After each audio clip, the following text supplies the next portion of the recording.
नमस्ते। कभी ऐसा महसूस हुआ है कि खुशी चारों ओर है लेकिन हम उसे महसूस ही नहीं कर पा रहे? क्या इसकी वजह हमारी कुछ पुरानी आदतें हो सकती हैं? आज हम एक ऐसी ही कहानी सुनेंगे जहां एक चींटी की शक्कर की दावत हमें इस गहरे सवाल का जवाब देगी। ये जो कहानी है ना, ये सिर्फ एक कहानी नहीं है। ये तो एक आईने जैसी है। एक ऐसा आईना जिसमें हम अपनी जिंदगी की झलक देख सकते हैं और स्वाद के एक छोटे से अनुभव से एक बहुत बड़ा सच सीख सकते हैं। तो चलिए कहानी की शुरुआत करते हैं। लेकर चलता हूं आपको शानदार विंध्याचल पर्वत पर। जरा सोचिए, एक ऐसी जगह जो दो हिस्सों में बटी है और जहां दो बिल्कुल अलग अलग स्वाद बसते हैं। एक तरफ बस मिठास ही मिठास और दूसरी तरफ खारापन। अब यहाँ रहती थीं दो चींटियां और इनकी दुनियाएं भाई एक दूसरे से बिल्कुल ही जुदा थीं। एक चींटी उत्तर में चीनी की खान में रहती थी जिसकी जिंदगी में मिठास ही मिठास थी, और वहीं दूसरी दक्षिण में नमक की खान में बसती थी जिसकी दुनिया में सिर्फ खारापन ही था। लेकिन फिर कहानी में आता है एक बहुत ही मीठा मोड़। मिठास की दुनिया से एक बड़ा ही प्यारा सा न्योता आता है। एक ऐसा मौका जो शायद सब कुछ बदल सकता था। शक्कर वाली चींटी ने ना बड़े प्यार से अपनी सहेली को बुलाया और कहा, बहन कब तक इस खारेपन में रहोगी? मेरे साथ चलो। मेरी दुनिया में तो सिर्फ मिठास और खुशी है। आओ और अपनी जिंदगी में भी थोड़ी मिठास घोलो। मतलब ये सिर्फ एक दावत का न्योता नहीं था, ये तो एक बेहतर जिंदगी का वादा था।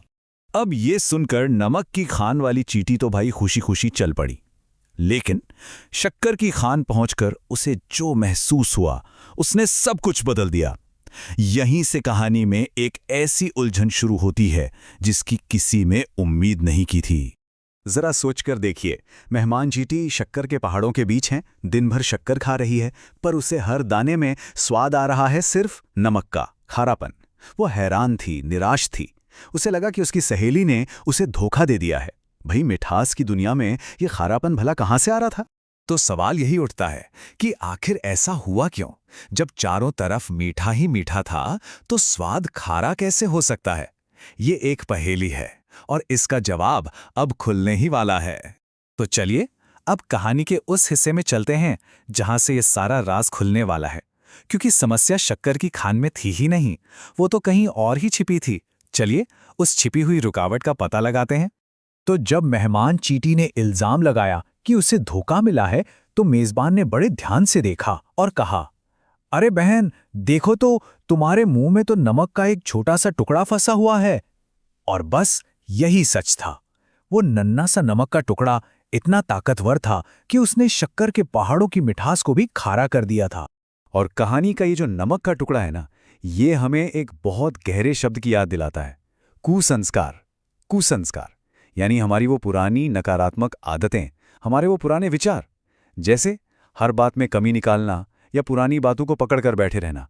ये नमक के उस टुकड़े की तरह ही हमारे मन में दबे रहते हैं और हमें उस खुशी का स्वाद लेने से रोक देते हैं जो हमारे चारों ओर बिखरी पड़ी है। तो चलिए अब इस कहानी के पीछे जो गहरा आध्यात्मिक सबक छिपा है ना, उसे समझते हैं।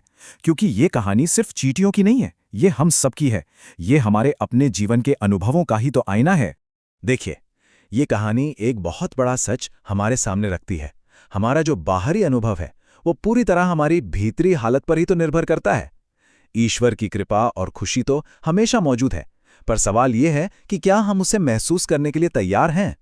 और इस पूरी कहानी का जो सार है वो इस एक लाइन में छिपा है, जब तक पुराने कुसंस्कारों का त्याग नहीं होता तब तक ईश्वरीय आनंद की अनुभूति संभव नहीं है। कितनी सीधी लेकिन कितनी गहरी बात है ये। तो इस कहानी से हम क्या सीख सकते हैं? देखिए, सबसे पहली और सबसे ज़रूरी बात तो ये है कि हमें अपनी भीतरी दुनिया को पहचानना होगा। हमारी पुरानी आदतें ही अक्सर खुशी के रास्ते में सबसे बड़ी दीवार बन जाती हैं। दूसरी बात, सच्ची खुशी के लिए हमें अपने अंदर के उस नमक यानी अपने कुसंस्कारों को हटाना ही होगा। क्योंकि सिर्फ सही जगह पर होना काफ़ी नहीं है, सही मन की स्थिति में होना उससे भी ज़्यादा ज़रूरी है।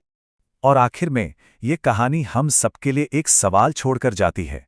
जैसे उस चींटी के मुंह में नमक का टुकड़ा था, हमारी अपनी खुशी के रास्ते में वो कौन सा नमक है जिसे हमें हटाने की ज़रूरत है? इस पर विचार ज़रूर कीजिएगा।